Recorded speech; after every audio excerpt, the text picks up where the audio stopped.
Someone knocks.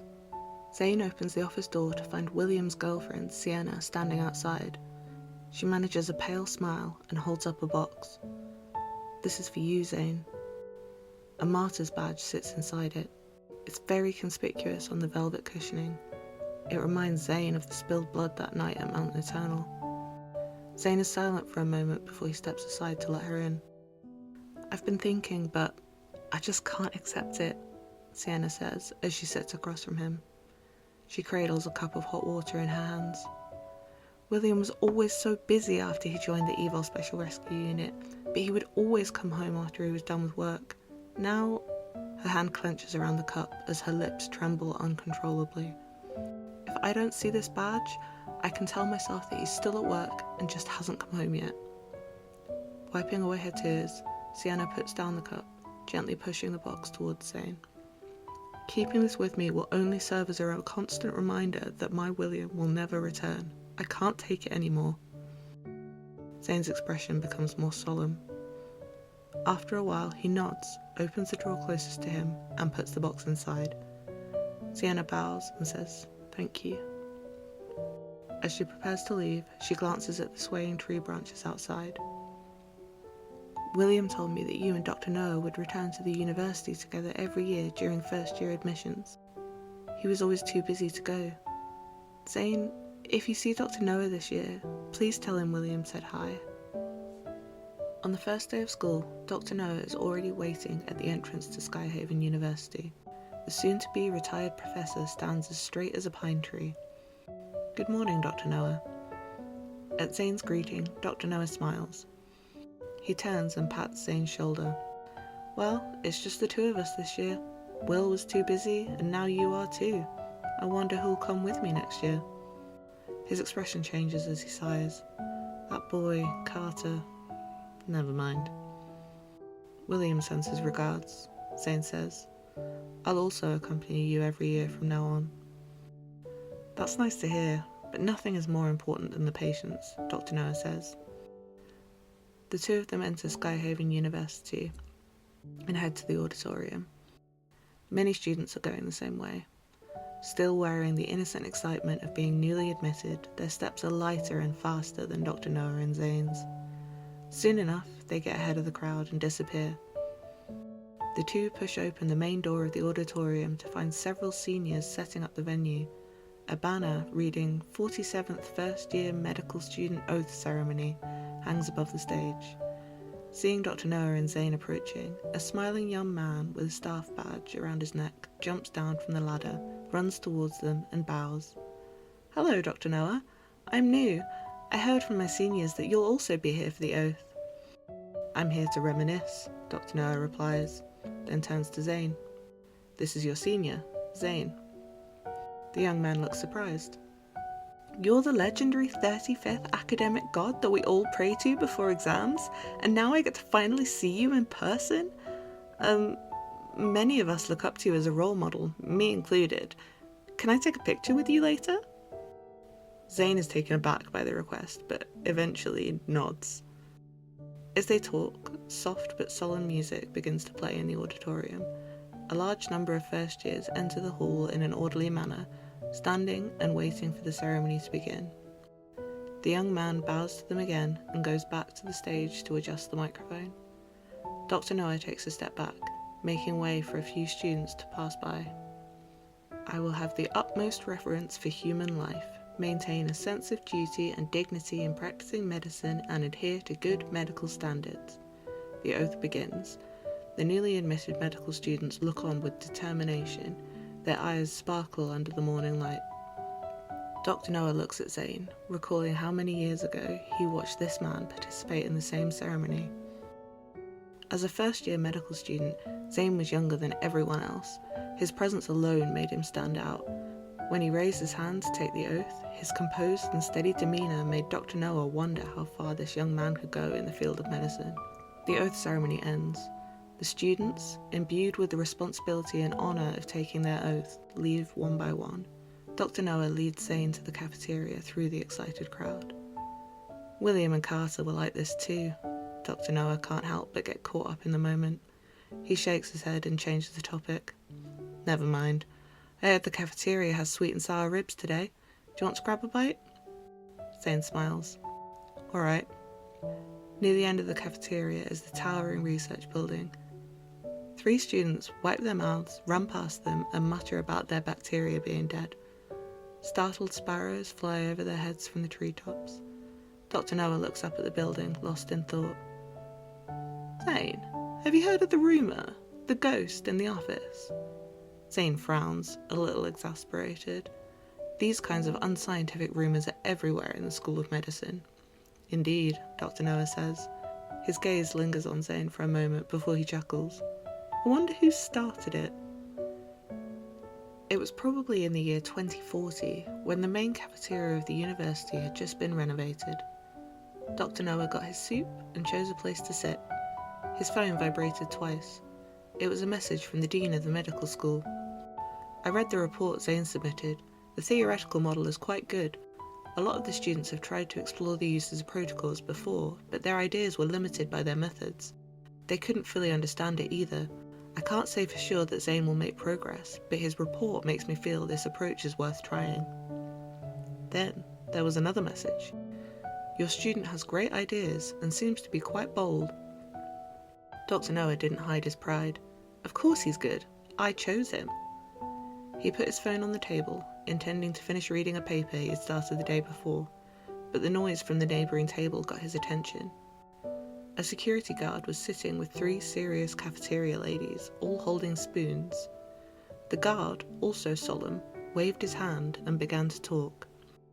I'm telling you, there's something fishy going on in the research lab at the medical school. Really? I see the kids from the lab come to eat every day. They seem fine. The problem is in the research lab. The security guard knocked on the table, speaking with an air of mystery. I'm telling you, when I went on patrol on Monday, what happened? You know how a lot of people stay late in the research labs there? It's not a big deal. I just remind them to lock the doors when they leave. But on Monday, I saw everyone leave. When I was looking up, I heard what? I heard this swishing sound. It scared me half to death. I couldn't even figure out what it was. Are you sure you didn't just scare yourself? There must have been a student still in the lab. I thought so too, so I checked again, but there was no one. Really? Yes, really. I looked everywhere and I couldn't see anyone. I was about to turn off the lights and leave when I thought I heard a voice. But you said there wasn't anyone. That's why I said it's totally abnormal. You guys have no idea just how many skeletons are in the research lab. What if one of them came back to life? Oh, stop saying nonsense. The cafeteria ladies stood up with furrowed brows and returned to their stations.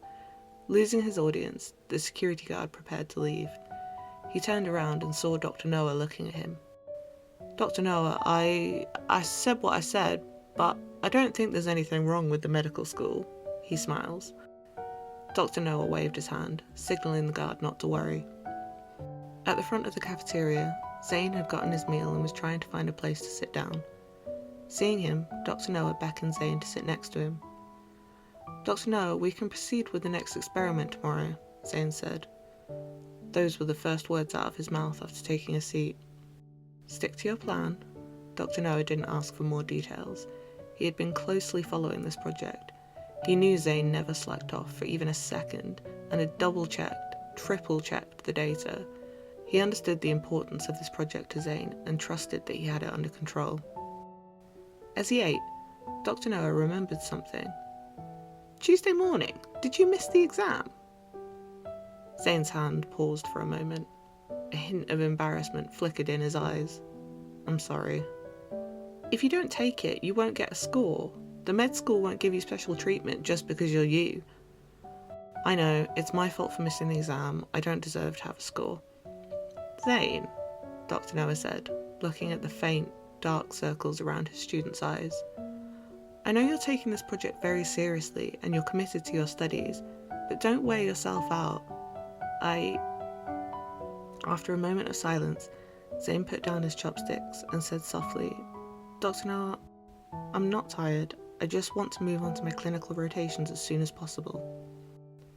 Dr. Noah nodded. He understood, yet he couldn't help but sigh. This child was far too mature for his age and carried too much on his shoulders. He wanted to say something to comfort Zayne, but in the end he said nothing. Thursday night, Dr. Noah stepped out of the research lab. He greeted the patrolling security guard and was about to leave when he saw the lights were still on in his office. It then occurred to him that a few days ago he had given the keys to Zayne, allowing him to access the research reports he had completed several years ago at any time. Through the glass, he scanned the room for a moment before spotting Zayne. Zayne was sitting behind a human model, reading a paper. The security guard didn't see him, so he turned off the lights and locked the door. Zayne looked up in the darkness. It took him only a few seconds to accept his situation, then he shook his head. Holding the book, he walked to the switch and turned the light back on. In the corridor, the security guard, startled to see the lighters on behind him, shivered as he turned around, mustered his courage, and headed back towards the office.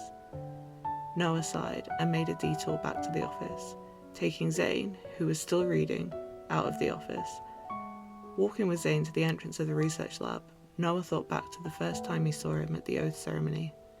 He had mentored many students. Among them were many who were as hardworking as Zayne. They all got into medical school because of their dreams. Looking at Zayne, he remembered a rumour he heard. "I heard your parents are also doctors.